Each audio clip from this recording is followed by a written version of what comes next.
fiction, but based substantially on fact. Chapter 1. London, August 1933. Abandon hope, all ye who enter here.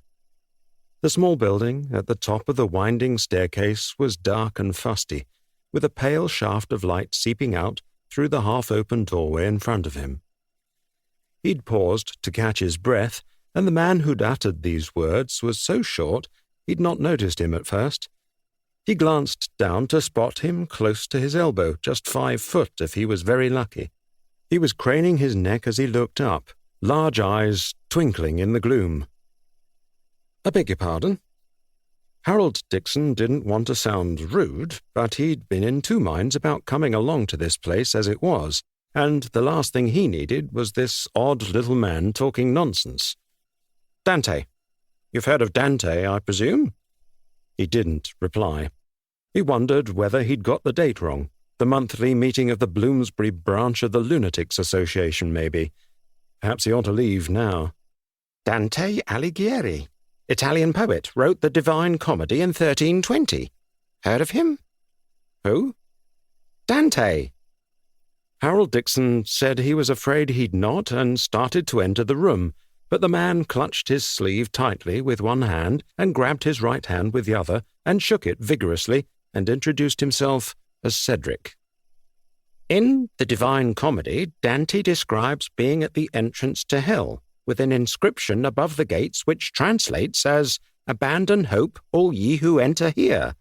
Now perhaps you understand why I greeted you with that classical reference." Harold Dixon wasn't sure he did, but nodded and tried to pull away from Cedric, who was still gripping his sleeve. "Very apposite, wouldn't you say?"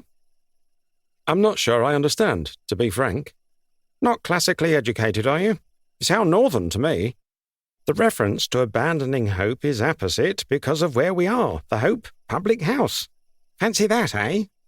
Harold Dixon said fancy that indeed, and yes, he did now see what he meant, and it was very good to meet him, but he really didn't want to miss the start of the meeting, so if Cedric didn't mind, Harold Dixon freed himself from the little man's clutches and entered the room, which was oppressively warm and foul-smelling.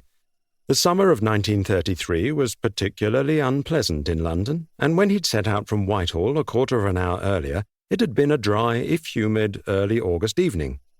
As he crossed Trafalgar Square, a light drizzle started, and by the time he'd reached the Hope in Kenton Street in Bloomsbury, the drizzle had turned into a downpour.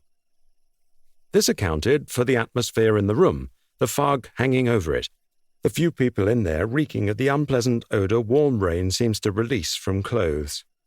Again, he wondered how wise attending a meeting like this really was. What would happen if his employers found out? The encounter with Cedric had thrown him. What if they were all such oddballs? But he was here now, and maybe it would be fine, so he selected a chair towards the back of the room and looked around at the dozen other people, all sitting apart, all men, all in their 40s or older, all looking slightly forlorn, with sallow complexions and unhappy, angry eyes, and evidently carrying the weight of the world on slumped shoulders. He hoped he didn't look like any of them. There were 48 chairs laid out for the audience, and at the front of the room was a table facing the audience, a frayed Union Jack flag draped over it. Behind it sat a tense-looking couple, both short and rotund. Behind them was a banner tacked to the wall, drooping at one end, the British Union of Fascists. Taped to the front of the table was a large card, "For Britain." The couple kept glancing at their watches and muttering to each other, and then looking up anxiously at the door. At 7 o'clock precisely, a man entered the room striding purposefully to the front. He was wearing a trilby and a raincoat, and despite the time of year wore leather gloves, which he carefully removed, one finger at a time, as he surveyed the room. Only 1 or 2 more people had joined the audience, but if he was disappointed, he didn't show it.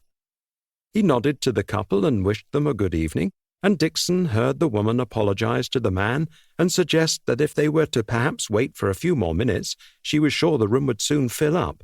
But the man said not to bother, and he'd start, and no thank you, there was no need for them to introduce him, And yes, please, a glass of water would be very much appreciated. To keep listening to this audiobook, I've left you a link in the description so you can do it at no cost thanks to Audible's 30-day free trial.